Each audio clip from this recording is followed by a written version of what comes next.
Hi guys, welcome to my channel. My name is Michelle Morius and I make art tutorials that are fun, easy, and accessible for everyone. Today we're going to be doing this shiny metal skull in Ohuhu alcohol markers and colored pencil, and I'm going to show you how to blend alcohol markers the easy way.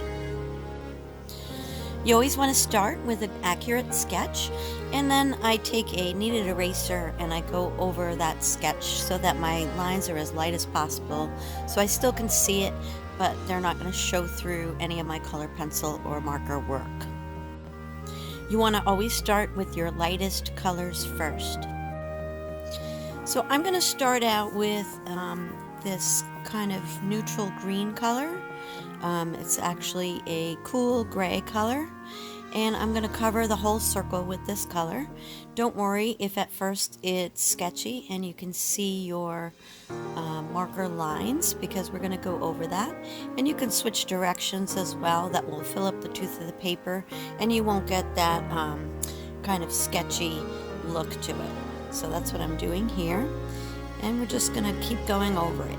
Now with alcohol markers, the more you go over an area, the darker it's going to get, because the more alcohol ink is going to saturate the paper.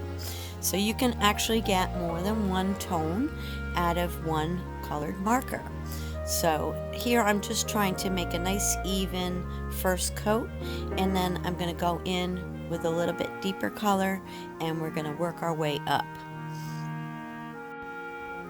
It's really important to sample out all of your marker colors before you hit the paper or your drawing. And the reason for this is the color on the end of the marker looks different than the final product. Also, when alcohol ink dries, it dries a little differently than when it first goes down. So you want to definitely swatch them out, write the numbers next to them, and that way you're sure what tone you're going to get out of what marker. And it just makes your life a lot easier so that you're not putting down the wrong color. With alcohol markers, it's very, very difficult to lighten up a color, so you always want to start with your lightest tones first and then build up gradually. So in the skull drawing in the beginning of this video, you could see I go in with like a gray purple color, and then I'm going to continually add to it to make it deeper. But I really like the layering process.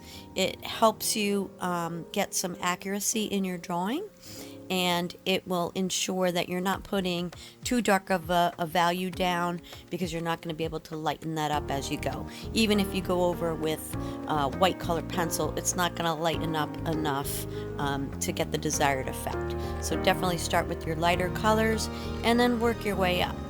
Now when you're blending with alcohol markers, you definitely want to overlap each layer to get a nice smooth transition.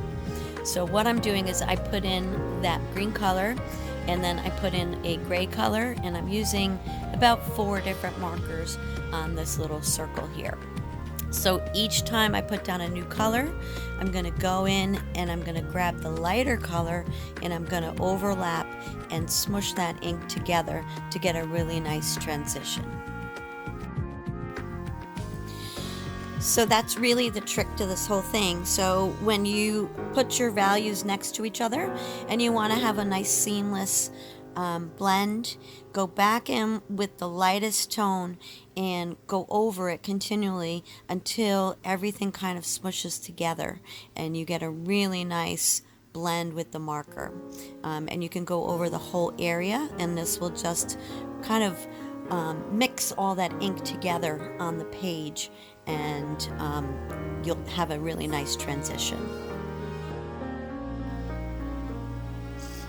You want to make sure that you're using the right kind of paper. If you're using alcohol inks, they do saturate the paper and it can bleed through the back if you're not using a heavy enough weight paper. I prefer to use the Strathmore 400 Bristol paper, but you can use marker paper, which is designated for alcohol inks and markers. But you don't want to use printer paper or something too light where it's bleeding through the other side. It's just going to be a big hot mess. So make sure your paper is a heavy enough weight. I believe this is an 80-pound paper, so it's very heavy. It's got some nice rigidity to it, and the markers do not bleed through the paper. Now you can use this technique as well when you're using two completely different colors. In this case, I'm mixing purple and blues together, and you're going to do the same thing. So you're going to put in your dark, put in your light, and then you're going to go over everything with the lightest tone, and you'll get a nice seamless transition between your two colors. And the more you work at it, the more smooth it's going to look. But remember, the more you go over it, the darker each color is going to get.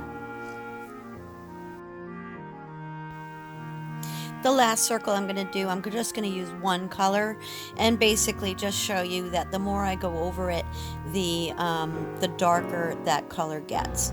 So I'm just putting in kind of like a darker gray. We're going to cover up that circle, and then I'm going to go back into the top, and you can see that it gets darker and darker on that one side as I go over it. So that's how you blend the alcohol marker, and we're just going to speed this up. And I'm going to show you how I'm adding in some colored pencil, and I will switch between the colored pencil and the marker throughout the rest of this whole drawing. And the reason for this is I really feel like you get a lot of detail because you can sharpen the colored pencils to a really nice fine point for your detail work, but your underlying tones in the marker work really, really well because the alcohol ink will saturate the paper and go into those hills and valleys, or the tooth of the paper, so that none of that white of the paper is showing through your final drawing. And I'm using Polychromos pencils. They glide over the alcohol markers really beautifully. Whether you're using Ohuhu or Touch One or Copic markers, they all work pretty much the same with the colored pencil. They go hand in hand. So really just try things out. You want to make sure that you're really doing your swatching in the beginning before you even start, so that you really know what you're getting into. You can't lighten up the alcohol marker. If you go in too dark from the very beginning, you're going to have a really hard time trying to cover it up with colored pencil. So just start off light and gradually build up to your deeper and deeper tones. Don't be afraid to mix in some unexpected colors like blues and purples.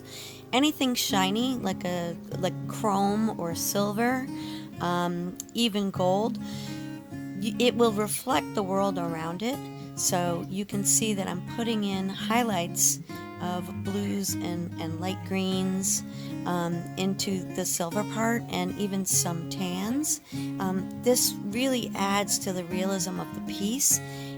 You don't want to just use grays. Obviously, if this was in a low lit photo, you wouldn't have as much of the reflective quality on the piece as you do in this.